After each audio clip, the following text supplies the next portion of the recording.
सनातन परंपरा के अनुसार मौन व्रत बहुत बड़ी उपलब्धि है।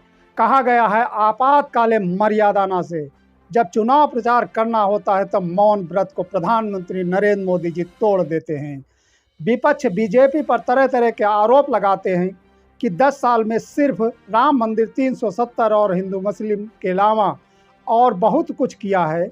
राफेल खरीदा, बुलेट ट्रेन चलाई, बड़े बड़े एक्सप्रेसवे बनाया, भले ही उसमें लागत 18 करोड़ की हो फिर भी वो 250 करोड़ में बना हो। आयुष्मान में भले ही 3 मोबाइल नंबर पर 7 लाख से ज़्यादा लोग जुड़े हों। राम मंदिर में 2 करोड़ की ज़मीन 8 गुना ज़्यादा दाम पर बेची गई हो। कई को पता नहीं क्या हो जाता है कि यह सब दिखा देता है। इतना ही नहीं, कोरोना काल में पूरे देश से ताली बजवाई, घंटा बजवाया, मोमबत्ती जलवाया। मणिपुर 3 महीने से जल रहा है तो इसमें प्रधानमंत्री का क्या दोष है? और ना ही प्रधानमंत्री इसके जिम्मेदारी लेते हैं। यहाँ तक मीडिया के सामने बात भी नहीं करते हैं। इतना सब कुछ किया उसके बाद भी कहते हैं कि कुछ नहीं किया। बढ़ती महंगाई, बेरोजगारी, भ्रष्टाचार और अपराधों के कारण दुख उस समय और ज़्यादा होता है जब आधी आबादी के साथ देश का मान बढ़ाने वाली महिला पहलवानों के साथ यौन उत्पीड़न के आरोप सामने आते हैं। प्रधानमंत्री मन की तो बात करते हैं लेकिन इन गंभीर मुद्दों पर कभी नहीं बात करते। किसानों के धरना प्रदर्शन में 700 से ज़्यादा किसान शहीद हो गए, या फिर लखीमपुर में किसानों पर गाड़ी चढ़ा दी गई। इस बीच अच्छी खबर यह है कि भारत चांद पर पहुंच गया और सूर्य नमस्कार की ओर चल दिया है। बहुत अच्छी उपलब्धि है जिसका श्रेय प्रधानमंत्री जी लेते हुए दिखाई पड़ते हैं। 2023 में भारत में दर्ज किए गए कुल अपराधों की संख्या 1 लाख लोगों पर 445.9 थी। भारत में सबसे अधिक अपराध दर वाले राज्य उत्तर प्रदेश, केरल, महाराष्ट्र, दिल्ली और बिहार हैं। नेशनल क्राइम रिकॉर्ड ब्यूरो ने साल 2021 में दलितों के साथ हो रहे अपराध को लेकर एक डाटा जारी किया था, जिसके अनुसार अनुसूचित जाति के खिलाफ सबसे ज़्यादा अपराध होने वाले राज्यों की लिस्ट में पहले स्थान पर मध्य प्रदेश है। 2020 के डाटा के अनुसार पहले स्थान पर मध्य प्रदेश है। सोशल मीडिया पर कुछ दिन पहले मध्य प्रदेश के सीधी जिले में एक युवक के साथ अमानवीय व्यवहार करने का वीडियो सामने आया। इस वीडियो में एक व्यक्ति दूसरे व्यक्ति के ऊपर पेशाब करता नजर आ रहा है। इस मामले में प्रवेश शुक्ला नाम के युवक के खिलाफ SC/ST एक्ट के तहत केस दर्ज किया और उसकी गिरफ्तारी भी की गई। इसके साथ ही भारत ने उल्लेखनीय आर्थिक विकास किया है। हालांकि कई प्रगतियों के बावजूद भूख और कुपोषण अभी भी देश के लिए प्रमुख चिंता का विषय बना हुआ है। गरीब आबादी के लिए पोषण और संतुलित आहार तक पहुंच अभी भी समयाग्रस्त है। सरकार का दावा है कि हम 80 करोड़ लोगों को राशन पहुंचा रहे हैं। पृथ्वी पर बहुत सारे जीव जंतु हैं जो किसी न किसी रूप में अपने भोजन की व्यवस्था कर लेते हैं।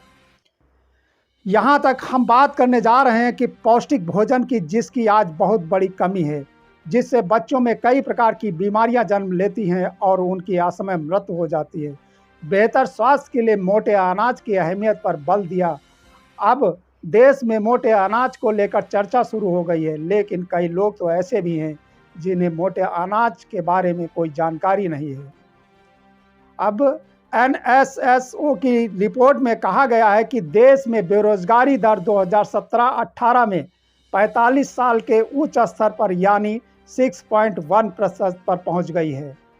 Centre for monitoring Indian economy के आंकड़ों के अनुसार मार्च 2023 में भारत में बेरोजगारी दर लगातार दूसरे महीने बढ़कर 7.8% हो गई थी।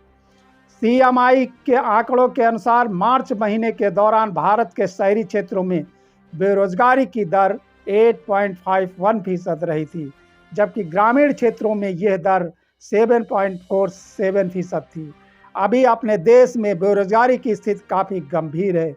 Centre for monitoring Indian economic ने डाटा जारी किया है, जिसके मुताबिक जून 2023 में बेरोजगारी दर 8.45% पर जा पहुंची है, जबकि मई में ये आंकड़ा 7.61% पर था।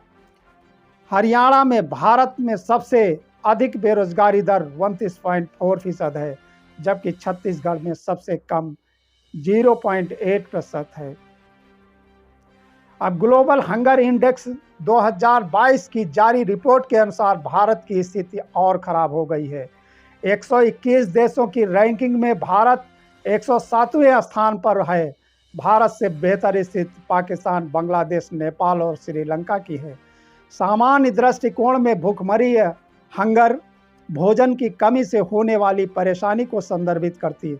हालांकि GHI महज इसी आधार पर भूखमरी का मापन नहीं करती, बल्कि यह भूखमरी की बहुआयामी प्रकृति पर विचार करता है।